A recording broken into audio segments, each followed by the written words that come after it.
Thank you, sir. You have allowed me to speak on a very important issue. Sir, I would like to point out at the outset that SIR is violative of parliamentary legislation. It violates the powers prescribed by Parliament. It's contrary to the judgment of Supreme Court, a three-judges judgment of Lal Babu Hussain, and it is a malified exercise of power to selectively disenfranchise on the basis of religion. Sir, Election Commission of India cannot be bigger than Supreme Court and Parliament of India, sir. Sir, may I point out to you, sir, the representation of the RP Act of 1950 and Registration Electoral Rules 1960 prescribe that inclusion in the electoral roll will be based on self-declaration of citizenship backed by one of 6 documents or identity prescribed in Form 6 of 1960 rules, including Aadhaar. Now, this is an act which was passed in Parliament, sir. Supreme Court, in its Lal Babu Hussain judgment, held that once an voter has been included in the electoral roll, there is a presumption that they are citizens and they cannot be removed except by an inquiry into the citizenship of the individual voter and giving them an opportunity of hearing after informing the basis on which doubt arose concerning citizenship. What is happening now is that the Election Commission is putting the burden of proof on the voter. It is completely in violation of the Representative of People Act 1950, Electoral Rules of 1960 passed by this House, and the Supreme Court judgment of Lal Babu Hussain, sir. SIR, sir, has turned this head on its head and puts onus on the voters, sir.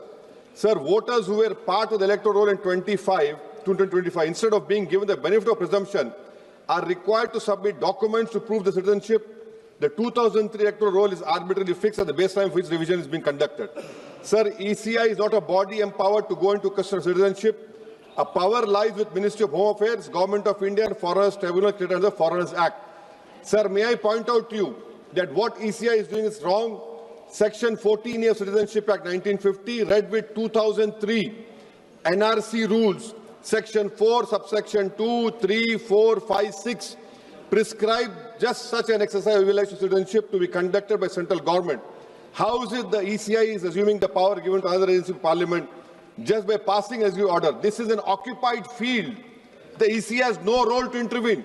Sir, as per the ECI release, 65 lakh voters were included, whose names were included in the electoral roll after the commencement of SR exercise omitted from draft roll published on August 1, 2025. After that, sir, several lakh voters where names were included draft roll were served with show cause notice. I have the copy of show cause notice that doubts had arisen on their right to be included in the electoral roll, and they were asked to appear in person with documents to prove that they were entitled to be included in the electoral roll. Sir, on what basis did the ECI issue these notices? How did the doubt arouse? Form 6 rule has been passed by this August House.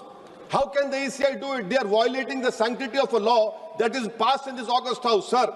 Eventually, 3.66 lakh such persons are deleted from the electoral roll with no order made available in the public domain, giving the reason for deletion. Sir, under the SIR order, these persons are to be referred to authorities tribunal dealing with illegal foreign migration.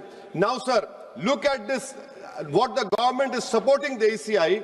When this 3.66 lakh such persons deleted, the government immediately, which the draft is published on 30th August and finally 30th September, this government came out with the new Immigration and Foreigners Act 2025 and was notified, and an Immigration Foreigners Exemption Order 2025 cemetery is promulgated the same day. Under this order, sir, no action under Foreigners Act will be taken against illegal entry, presence for citizens of Nepal, Bhutan, Tibet and Sri Lanka, Tamils, in addition to persons other than Muslims belonging to Afghanistan, Pakistan, Bangladesh.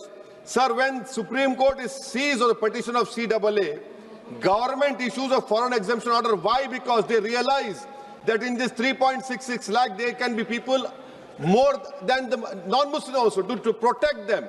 You have done it, and then after 5 years of CAA, you will give them citizenship. That is why I say that this whole exercise, sir, I'm concluding, sir. This is why I say this whole exercise is a backdoor NRC. Sir, Ambedkar was asked, is India's democracy? He said only in formal sense. To be democracy in the first substantial sense, political power must be held by the most marginalized and the weakest.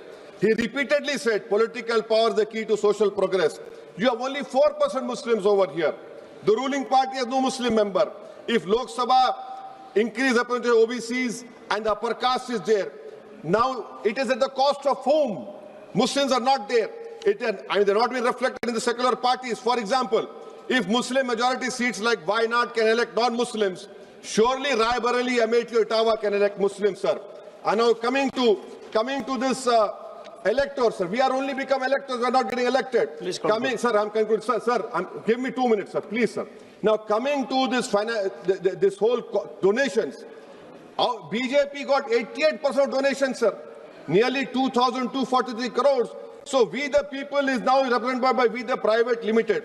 I would request this ruling party to please consider adopting a mixed member parliamentary system like Germany. Each voter has 2 votes, one for their MP and one for a political party. A tally is done. First, all local winners get seats, and the rest of seats are filled with the overall number of seats. Each party matches roughly percentage. Secondly, sir, delimitation. Don't do delimitation like what you have done in Kashmir and in Assam. Because if BJP is delimitation another game, it has to win. Then the loser is going to other political parties. But the loser will be country's democracy. Sir, right to vote. Ambedkar called it a principal theory of the Constitution. I would demand, I have put a private bill last assembly, the age of contesting elections for MLA and Lok Sabha should be brought down to 20. Rajya Sabha 25, for Vidhan Sabha 22. Why? Because, sir, we have 52% of India's population under the age of 30. What are we giving to them? So that is why I propose. And lastly, sir, I'm including this. Lastly, sir. Sir, I'm just concluding, sir. Lastly, sir, we must build a consensus and make right to vote a fundamental right. I oppose the SIR. This is nothing but backdoor NRC. This is an exercise, a selective exercise to disenfranchise people in the name of religion. Thank you, sir.